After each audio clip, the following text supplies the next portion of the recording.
با عرض سلام خدمت همراهان عزیز. امروز شلوار لگ رو میخوام بهتون آموزش بدم.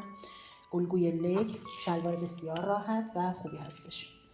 معمولا دیدیم که لگ با پارچه‌های کشی استفاده میشه. یه خط مستقیم رسم میکنید. صفر یک. درسته؟ اندازه 0.1 میشه قد شلوارتون.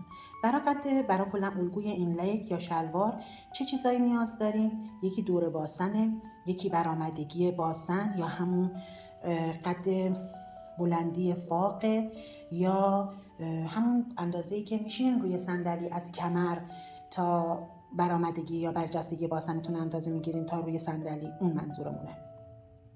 کلا بلندی فاق. یکی قد شلوار، دور زانو و دور مچ. زانوتون که میخواین بگیرین یه مقداری زانوتون رو خم کنین. دور زانو که میخواین بگیرین یه حالت اضافی مثلا 90 درجه باشه. بعد چون پارچمون کشیه معمولا کیپ میگیرن دیگه، نهایتا یه انگشت زیرش، بیشتر نمیخواد باشه. پس خط 0.1 رو رسم میکنم به اندازه قد شلوارم.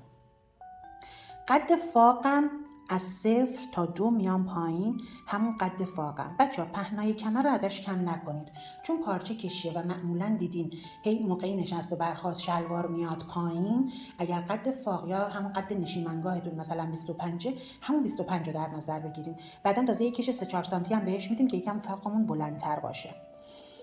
خب نقطه 3 وسط خط 1-2، نقطه 3 یا خط زانو.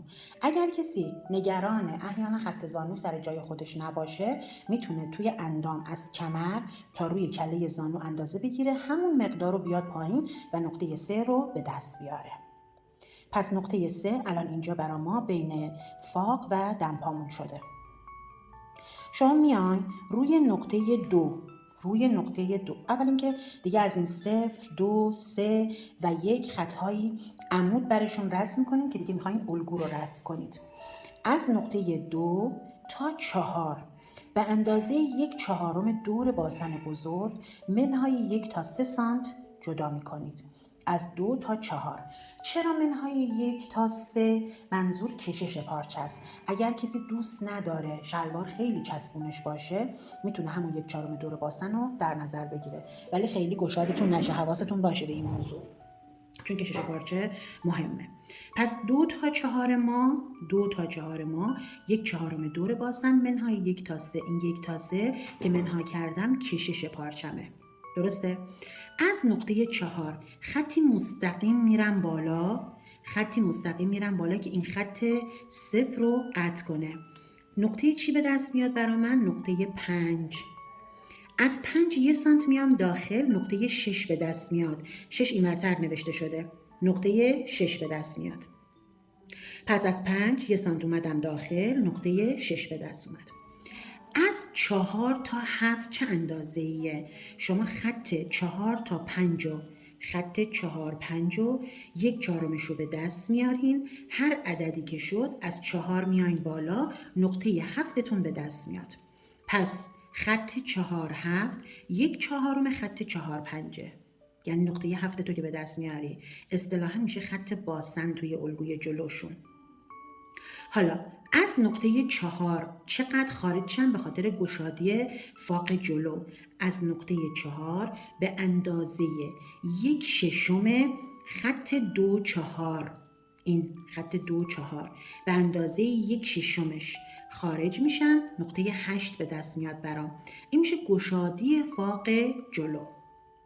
میام روی خط زانو از نقطه 3 1/2 مچ منهای اول دمپا 1/9 از 1 به اندازه 1/2 مچ پا منهای نیم سانت جدا میکنم. مثلا اگه شما دور مچ پاتون رو گرفتین 40 شده، یا گشادی باب میلتون 40 دمپاتون، تقسیم بر 2 میکنین میشه 20 منهای نیم 19.5، یعنی من از 1 تا 9 19.5 سانت جدا میکنم.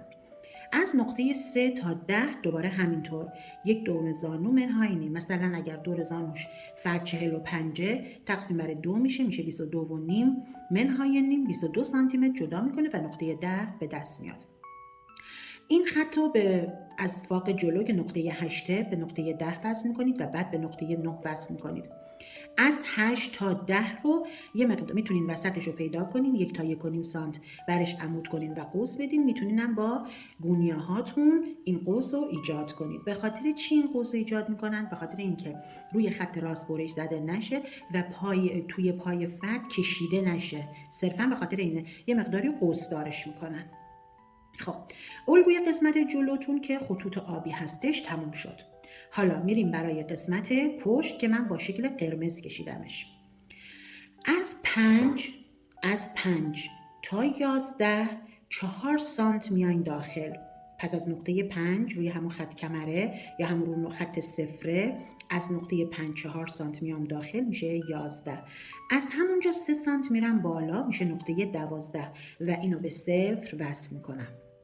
اینجا چی شد؟ شد خط کمر پشتم. میام خط 4 5 به 3 قسمت مساوی تقسیم میکنم.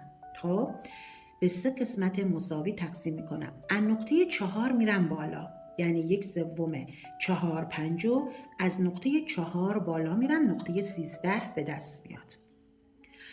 بعد از نقطه 8 تا 14 که میخوام گشادی فاق پشت رو برم، 1/5 2 4. برای جلو 1/6 2 4 بود گشادی فاق جلو، برای پشت 1/5 2 4 میرم. درست شد؟ به خط زانو 3 سانت اضافه میکنم، به خط دمپا 2 سانت اضافه میکنم، یعنی 9 15 هم 2 سانته، 10 16 هم 3 سانته. 14 رو به 16 وصل میکنم، 16 رو به 15 وصل میکنم. دقیقاً دوباره میتونید وسط 14 16 رو پیدا کنید، 1 تا 1.5 سانت برش عمود کنید، هلال کنید، یا به وسیله پیستوله یا گونیه ها میتونید یه مقداری قوس بهش بدین. برای طراحی فاق پشت از 14 قوس میدم به 13 وصل میکنم، از 13 به 12. برای طراحی فاق جلوتون سعی کنین فاق جلو طراحیش گود نباشه. ببین فاق پشت گود باشه اشکال نداره، ولی فاق جلو اگه خیلی گود بود طراحیش بدن نما میشه و قشنگ نیست. من میام همیشه 8 رو مثلا به 7 وصل میکنم، وسطش رو پیدا میکنم، نیم تا 1 سانت برش عمود میکنم، یه هلال نرمی بهش میدم. خب معمولا لک ها یا پارچه های کشی یا شلوار های کشی اگه مشاهده کرده باشین خط پهلو یا درز پهلو ندارن. شما باید چیکار کنید؟ بیاین این خط رو تا کنید، یعنی خط 0 1 رو تا کنید، یا الگوی پشتتون رو رولت کنید بیفته اینور، یا الگوی جلوتون رو رولت کنید بیفته اینور. درسته؟ یا الگوی پشت رو رولت کنید یا الگوی جلو رو رولت کنید بیفته اینور. وقتی که الگو رو رولت کردیم، الگومون رو رولت کردیم،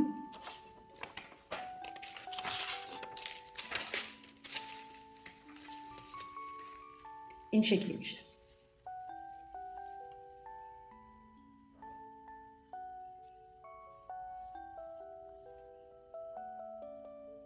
فکر میکنم کاملا دیده میشه. وقتی که الگوتون رو رولت کردین این شکلی میشه. یعنی من الان خطوط قرمزم الگوی جلومه، خطوط آبیم الگوی پشتمه. بعد میام به اندازه کمر دلخواهی که میخوام روی همه این نقاط میام بالا. الان کمر جلوم یه خط راست بوده، خب خط قرمز نیست، خط آبی است. 3 تا 4 سانتی متر به اندازه پهنای کشم اومدم بالا. اینجا هم به اندازه پهنای کشم میام بالا. حالا اگر کسی میخواد یا حالا قد شلوارش یا قد پارچش بهش اجازه نمیده، میتونه کلا کمر شلوارش رو از بیرون بده، یا اینکه اینو به اندازه 2 برابر میخواد فاقش بلندتر باشه دیگه. ما گفتیم که به اندازه پهنای کش هم بلندتر باشه، میتونه از اینجا به اندازه 2 برابر پهنای کش بیاد بالا. یعنی مثلا اگه 3 سانت پهنای کششه 6 سانت بیاد بالا که 3 سانت اینجا روی فاقش اضافه بشه، 3 سانت هم سجاف که بره پشت و برای کش دوختنش اذیت نشه. اگر هم کسی دوست داره کمرش رو میتونه از بیرون بده. خب دیدید بعضی از شلوارها حالت رکاب دارن. شما اگر بخواین شلوارتون رو رکاب بزنید یا رکاب دارش کنید، در امتداد خط، یعنی خط جلو و پشت شلوارتون رو مستقیم به اندازه چقدر باید بیاین، شما در اصل میگین از وسط کف پا تا قوزک پا اندازه میگیریم. معمولا چون اندازش رو میگم برای اگه میخواستین احیانا برای بچه‌ای درست کنین بدونین اندازه گیریش کجاست، از وسط کف پا تا قوزک پا. ولی برای بزرگسالان معمولا 10 تا 12 سانتی، یعنی معمولا 10 سانت میایم. از اینجا 10 سانت مستقیم میام، 2 سانت میرم داخل، از اینجا 10 سانت میام چون الگوی پشت و جلو داره 2 به راست 2 به چپ، از اینجا هم 10 میام 2 داخل. وسط دمپاها رو پیدا کردم، هلال کردم. این میشه چی؟ برای شلوار رکابدار. الگوش خیلی الگوی خوبیه، شلوار خیلی خوبی در میاد. امیدوارم دوغ بزنید، استفاده کنید و لذت ببرید. به خدا میسپارمتون.